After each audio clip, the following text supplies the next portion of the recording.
Back to talk about some Seven Deadly Sins manga. It's been a while since I've talked about this series for a while, manga format, but since the anime has been so fun to talk about, and also as well we have finished just with chapter 100 and a double chapter.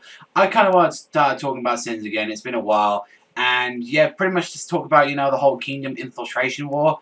Mainly the reason I stopped reviewing that was because it was just at a time where Sins didn't no one really cared about Sins like that. And now with the anime, hopefully people give more of a fuck about it. And not to mention as well is that a brand new art. It's there's nothing wrong with the Kingdom infiltration art per se. It's just that most of those chapters did feel very slow, and it just felt with the knights and all that.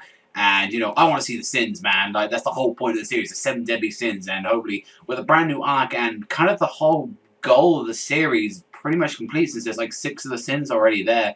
Yeah, it's going to be interesting to see where the 7 deadly sins are definitely going to take place in the next couple of episodes, and also as well chapters as well.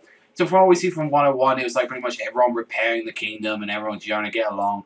And I really did like it that we found out that Elizabeth is she can't be healed, but Merlin's saying oh, I'm going to try my best and all that. But I decided to rejoin the sins. I said to Arthur, I'll be away for a while. And it makes me wonder as well, it sounds like Merlin isn't going to be around for long. Maybe she might be for this next upcoming arc that's going to be appearing, and then maybe she might fuck off to Arthur again, because I still don't believe we've seen Arthur's full potential yet. I really want to see him, because he definitely looked like he was holding back against Hendrickson. Whether or not he could take him in his giant monster Juby mode, who knows. But another thing that Merlin said that was very interesting, that apparently they can't find the eternal coffin of darkness, the thing that they were trying to open, the demon portal with.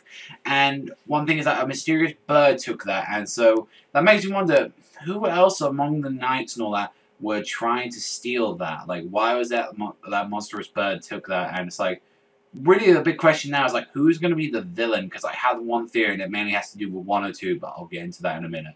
But also we find out as well with some of the knights, definitely you see with that Jericho as well, lost all her powers ever since she went all berserk, and so that seems like she's pretty much trying to find a goal. But she did give me a bit of a laugh in this chapter when she was sound like she has a crush on Barn and everything like that, and she's like, whoa, what the fuck, Guila, you look like a girl. I am like a woman. It's really, it's you could say that to it. But one of the things I'd say that was the weakest about 101 is Guila's excuse, saying why she still retained it, and it was saying, oh, love made me stay the way, and I was like, that sounds like some fairy tale stuff. I mean, I like fairy tale a lot, but yeah, even I can admit fairy tales issues like that, but it's it was just weird her saying that, and then it was just saying oh, you want to come with this tea? And it's Gowther's there in her house waiting to go, hi. Yeah, you're up to something up there, Gowther, and that shitting grin. I've seen too many series with shitting grins, that no one has a fucking nice one. And that's pretty much sort of sums up for 101, apart from the ending. We see Meliodas in the little Elizabeth moment. She finally got up, she finally healed, and it was mainly because Meliodas made a promise, say you have to get up, I need you in my life and all that, I'm with you, I'm nothing. And I was Meliodas, that's very sweet of you. I really did appreciate you saying that to Elizabeth, because Elizabeth does really care about you, and it shows as well that you do care about her as well. And it's I don't know, it was just a sweet little romantic thing of that. Now 102 as well, which is the more interesting chapter about this, is that definitely at the start it focused a little bit more on romance, focused on King. He's I really want to be with Diane and all that, but it's she's on the captain's dick and all that, and it's I don't know what to do.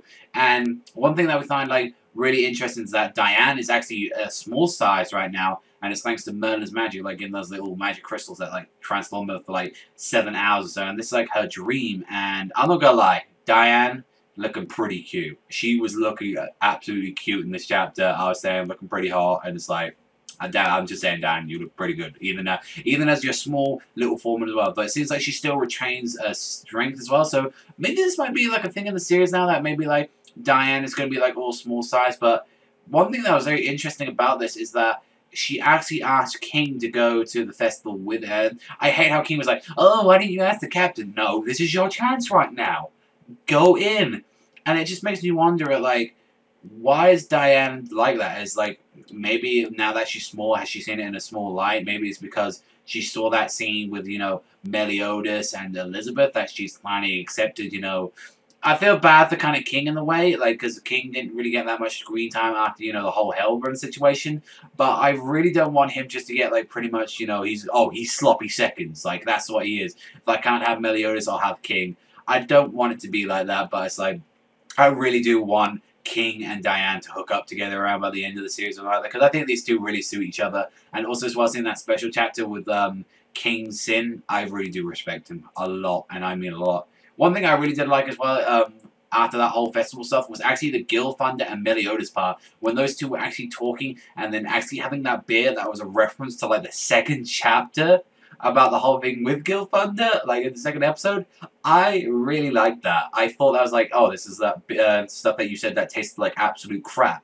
And then when, like, he tasted it again and saying, how does it taste? Huh, Gilthunder? How Gil? Like, it's like, it tastes really good. I was like, I like that. I like that sort of little huge progression, like, because it's 100 chapters, like 100 straight since that one, and that's where we are now, like a completely different Gilthunder, and it's just like, goddamn, that's kind of like a huge improvement. Like 2 years pretty much have changed him, like in the whole manga things, like, because I read this pretty early on, and it's to see from like what Gilthunder was and what he is now. He's more open up, and like what he plans to do, it seems like he seems to be going on some like vagabond journey right now, that he's going to find his own way. But I mean, Meliodas accepts that and saying, yeah, because, you know, he has to make up for his sins. That's one thing that is ironic now. The 7 deadly sins are, like, you know, they've cleared their names. They've cleared their names of their sins. But now it's the Holy Knights who are working to atone their sins right now.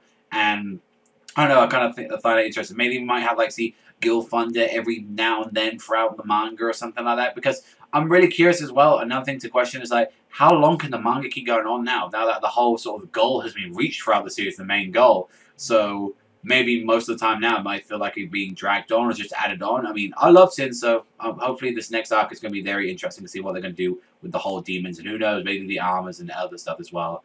But how this chapter just ended is with that stuff as well with Barn, when he said, yo, Captain, I'm being serious. Captain, I'm leaving the Sins. I was like, what? Holy shit.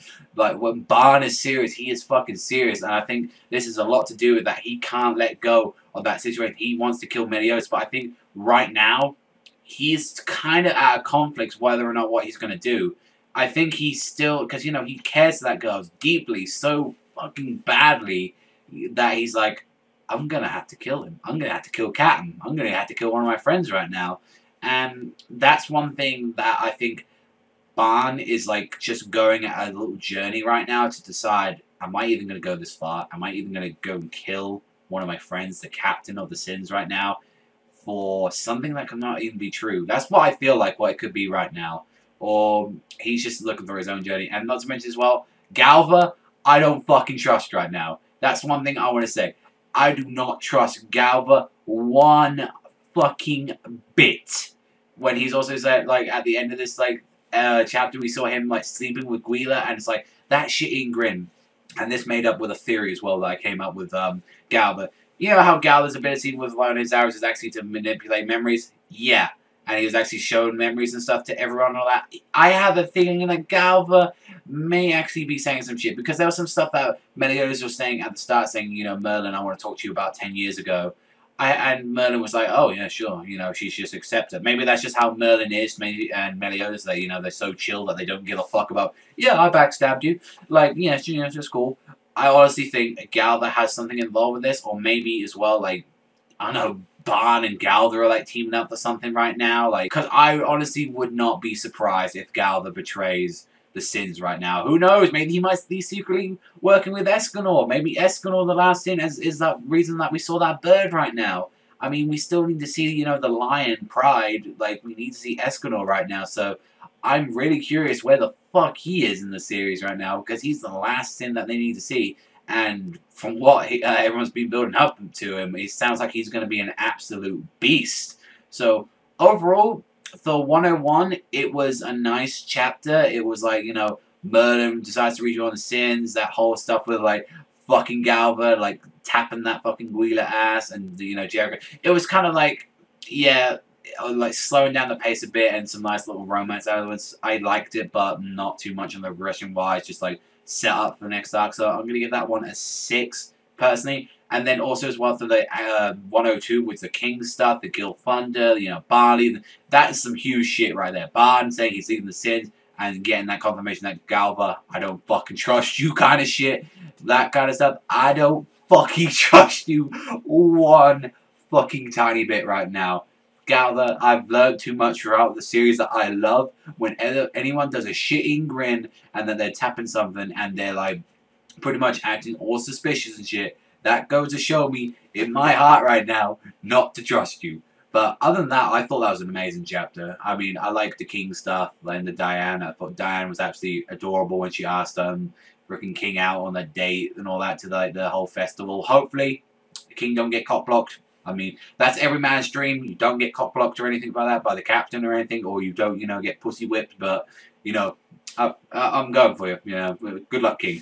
I'm personally going to give that one an 8.5. I thought that was a really good chapter. I mean, some of that stuff didn't really matter that much, just hinting at the romances and stuff, but I really did like that chapter of Sins, and yeah, I do want to talk about more Sins, hopefully in the future and all that, but let me know what you think in the comments section down below. Should I keep talking about the 7 Deadly Sins manga, or do you think I should, wait after, the anime ends? Because I am tempted to talk more about the manga, either when the anime ends, or kind of now. It really does depend right now, on a lot of things, but yeah, let me know in the comment section down below. But that's all for me, so thank you very much for watching as always, and I'll see you guys next time.